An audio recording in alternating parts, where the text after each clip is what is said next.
नीरज जी, जो आदिल पे आरोप लगाई है राखी सावंत ने, उस पर क्या कहना है और आपकी तरफ से क्या उस पे राय है उस केस में? देखिए, पहले तो उनका केस ये था कि उन्होंने जो एफआईआर लॉन्च कराई थी, एफआईआर नंबर 119 ऑफ 2023, उसमें ये एलिगेशन था कि उन्होंने मेरे क्लाइंट ने उनका पैसे के साथ में हेराफेरी की है। सो सेक्शन जो अप्लाई हुए थे वो 406 323, 504 और 506 पार्ट 2 था।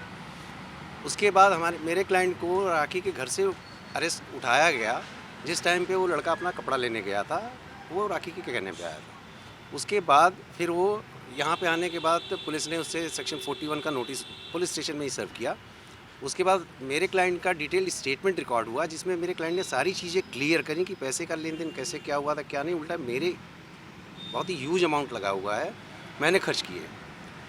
जैसे ही पता चला है कंप्लेनेंट को कि ये सारी चीज़ें क्लैरिफाई हो चुकी है पुलिस स्टेशन में, और उनको लगा है कि मेरा क्लाइंट छूट सकता है सारी चीज़ों से लीगली, उसके बाद वो पुलिस स्टेशन आए हैं और उन्होंने 376 और 377 का एलिगेशन किया है, और उसमें ये सेक्शन ऐड हुए हैं उसके बाद, जो पूरी तरीके से झूठा है, प्री प्लान है, आफ्टर थॉट मैनर में किया गया है। लेकिन उनकी तौर से ये कहा जा रहा है कि बैंक स्टेटमेंट उन्होंने दिया है जो जो आदिल ने खर्च किया है राखी के अकाउंट से। जी। इस पे आप क्या कहना चाहते हैं? बैंक स्टेटमेंट तो हमने भी पुलिस को बोला है कि हम भी आपको बैंक स्टेटमेंट देते हैं।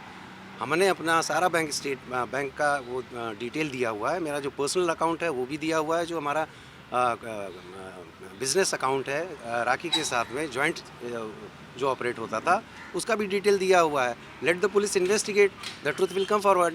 और सबसे बड़ी बात ये है कि जो बिज़नेस अकाउंट था आदिल और राखी का, वो जॉइंट अकाउंट था, जिसमें जब भी कोई भी ट्रांजैक्शन होता था ओटीपी आता था 6 डिजिट का, जिसमें से 3 डिजिट राखी जी के उस पे आता था और 3 डिजिट नंबर जो है आदिल के उस पे आता था।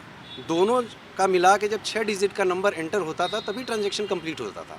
तो ये फैक्ट अपने आप में ही सफिशिएंट है ये बताने के लिए कि मेरा क्लाइंट कितना निर्दोष है इसमें।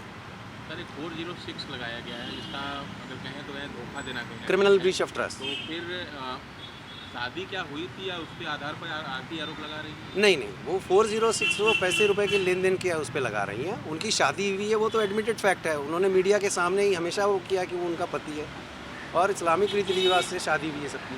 ठीक।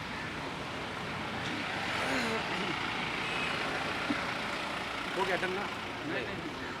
अभी तो बाकी है।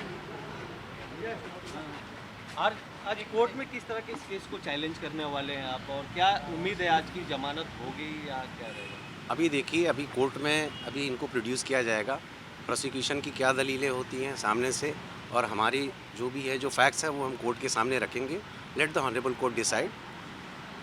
कार के बारे में भी कहा गया है कि कार उन्होंने स्टील की थी राखी की और वो लड़की के बिल्डिंग में उन्होंने पार्क किया था। क्या ये सभी बातें सच जी है? नहीं, ये सारी बातें झूठी हैं। पहली बात तो कार मेरे क्लाइंट की है, और वो क्लाइंट मेरे क्लाइंट के कहने के हिसाब से मेरे क्लाइंट की गाड़ी जो है और चाबी वो राखी जी के घर पे ही पड़ी हुई है, और पुलिस को हमने ये बातें बताई हैं। लेट पुलिस को उनको गाड़ी को रिकवर करने दीजिए, सच्चाई खुद ही सामने आ जाएगी। लड़कियों के बारे में आप क्या कहना चाहोगे? राखी ने कहा है कि बहुत सारी लड़कियों के साथ अफेयर था इनका, और पहले भी बहुत सारे केसेस चल रहे हैं, बैंगलोर में चल रहे हैं और भी कई शहरों में। देखिए, ये एक स्टैंडर्ड टाइप का एलिगेशन है जो सारे मैटर में लगाया जाता है, और प्रोसिक्यूशन को कुछ ना कुछ तो चाहिए बोलने के लिए, बट उसको सब्सटेंशिएट कितना कर सकते हैं, उसको प्रूव कितना कर सकते हैं, वो ज़्यादा ज़रूरी है। आप अंदर गए थे कि आपकी मुलाकात हुई आदिल से? आपकी बातचीत हुई अंदर पुलिस स्टेशन में आप गए थे? जी हाँ, बातचीत हुई है। इंस्ट्रक्शन जो भी हमको लेना था वो हिसाब से हमने लिया है, और अभी उनको मेडिकल के लिए लेके जाएंगे। उसके बाद पुलिस उनको प्रोड्यूस करेगी कोर्ट में रिमांड के लिए। राखी के लिए बहुत सारे लोग उनकी तरफ से स्टेटमेंट दे रहे हैं कि राखी सही है। क्या आदिल के घर वाले उन्हें सपोर्ट नहीं कर रहे हैं? नहीं नहीं, बिल्कुल सपोर्ट कर रहे हैं। उनके पेरेंट्स हैं, उनकी फैमिली है, पूरी तरीके से सपोर्ट कर रही है। मेरे कांटेक्ट में हैं वो लोग, पूरी तरीके से अपने बच्चे के लिए कंसर्न है वो। आदिल दुरानी को हिस्ट्री शीटर बताया जा रहा है, इससे पहले भी कई आरोप लगे हैं, कोई केसेस हैं इसको लेकर आप क्या? नहीं, देखिए, अभी ऐसी कोई बात मेरे नॉलेज में नहीं आई है। अगर ऐसा कुछ है भी तो ये एक नॉर्मल चीज़ है कि केस अगर चल रहा है उसमें he is not being convicted, कोई भी रहेगा, जब तक उसका अपराध सिद्ध नहीं होता तब तक आप कैसे कह सकते हैं हिस्ट्री शीटर है। Thank you.